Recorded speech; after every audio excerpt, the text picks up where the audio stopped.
कपड़े धोने वाली बहू।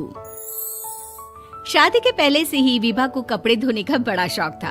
कभी नल के नीचे तो कभी तालाब के पास। अरे मेरी नीली वाली लुंगी नहीं दिख रही है। विभा की अम्मा कहाँ रखी है लुंगी? अरे वो तो विभा ने परसों ही धोकर रखी थी आपकी अलमारी में, देखो वहीं होगी। वो ना मैंने आज धो दी, मुझे लगा कि गंदी हो गई होगी। अरे कैसे गंदी हो गई थी, उसे तो मैंने पहना भी नहीं। हे भगवान, इस लड़की के कपड़े धोने की आदत से परेशान हो गया हूँ मैं। जितना तो घर में राशन नहीं आता उससे कहीं ज्यादा डिटर्जेंट पाउडर का खर्चा है। इसकी शादी करवा दो, शादी जाए अपने घर में ही करे काम, फिर चाहे घर के कपड़े धोने हो या पूरे गांव के। हाँ ठीक बोल रही हूँ, देखता हूँ मैं कोई लड़का। वो दिन भी आ जाता है जब विभा को देखने लड़के वाले आ जाते हैं। लड़की मुझे अच्छी लगी। होने वाली सास कहती है, बेटी अगर कुछ पूछना है तो पूछ लो।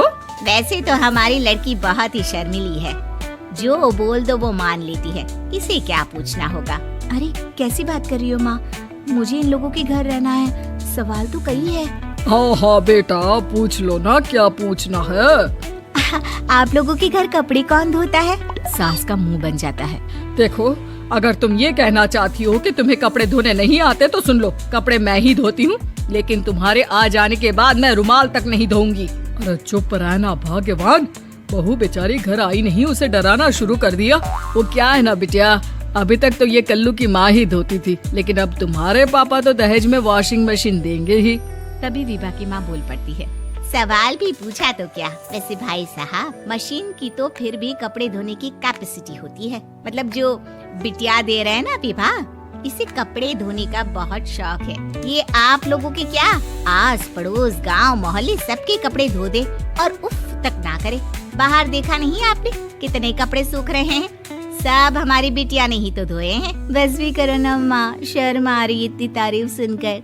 और तो और एक दाग निकाल कर दिखाओ तो मान जाऊँ। हाँ अच्छा माफ करना बेटा, मैंने गलत समझा, हमें तो रिश्ता बहुत पसंद है। और ऐसे जुड़ जाता है रिश्ता कपड़े धोने का शौक रखने वाली विभा का। उसकी शादी हो जाती है कोयला फैक्ट्री में काम करने वाले कल्लू के साथ। शादी के बाद अचानक विभा चिल्लाती हुई सास के पास आती है। सासू माँ, अरे सासू माँ कहाँ है आप?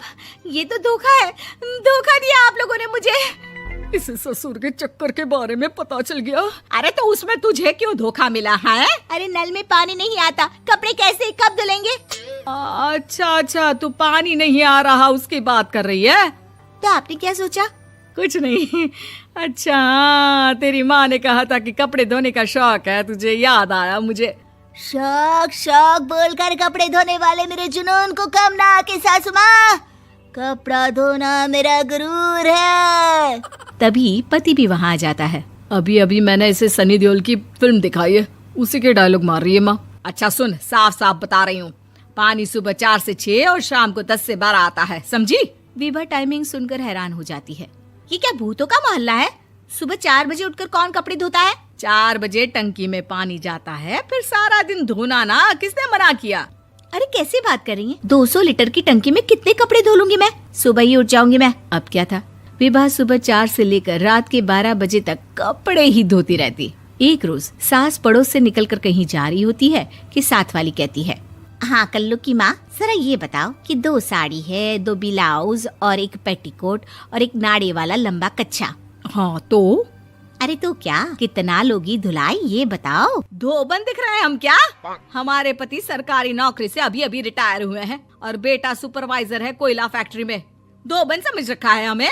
हाय रे कल्लू की अम्मा, माफ कर दो, वो तो मोहल्ले में यही सब बता रहे थे कि तुमने बहू को कपड़ा धुलवाने के काम में लगा दिया है। सास को पड़ोसन की बात सुनकर गुस्सा आ जाता है। वो घर पहुंचती है जहां घर के बाहर ही इतने सारे कपड़े सूख रहे होते हैं जितने कि किसी धोबन के घर पर। अरे ओ कल्लू की दुल्हन, बाहर निकल।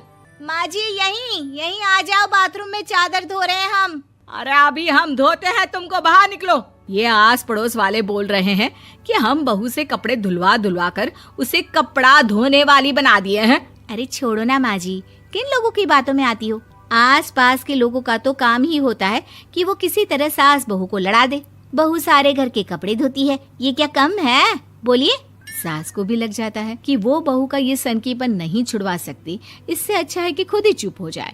एक रोज सास और बहू मंदिर जाते हैं, जहाँ सास की साड़ी वहाँ खड़ी भीख मांगने वाली से मिलती है। माँ जी क्या बात है, आपकी साड़ी उस भिखारन से कितनी मिल रही है ना? हाँ हाँ देखो तो दोनों की साड़ी मिल रही है। क्या बात है कल्लू की अम्मा, तुम खुद को तो अफसर की बीवी बताती हो और ऐसी सिंपल सी प्लेन साड़ी पहनकर घूमती हो। सिंपल और प्लेन नहीं है ये साड़ी। तो क्या सोने के धागे से फूल बने हैं? कुछ भी सासू माँ, कुछ भी। हाँ बने थे इस साड़ी में सोने के धागे से फूल। मेरे पति लेकर आए थे मद्रास से स्पेशली मेरे लिए 10,000 की। ताहे भाई साहब इस भिखारन के लिए भी सेम टू सेम साड़ी लेकर आए होंगे 10,000 की। सास उस वक्त कुछ नहीं कहती, लेकिन बहू के साथ घर आती है और अलमारी से एल्बम निकाल कर लाती है। ये साड़ी देख रही है, ये वही साड़ी है जिसे मैंने अभी पहना था। इस साड़ी में ये जो चमकदार फूल दिख रहे हैं ना, ये सोने के धागों से काढ़े गए हैं। लेकिन तू लोकल वॉशिंग मशीन ब्रश से घिस घिस कर सारे फूलों को निकाल कर साड़ी प्लेन कर दी। मुझे माफ कर दीजिए सासू माँ। और तो और, जब मैंने तुझे तेरी गलती के लिए कुछ नहीं कहा, लेकिन तूने तो सबके सामने मेरा मजाक ही बना दिया। क्यों? बहू को समझ में आ जाता है कि अब से उसका कपड़े धोना बंद।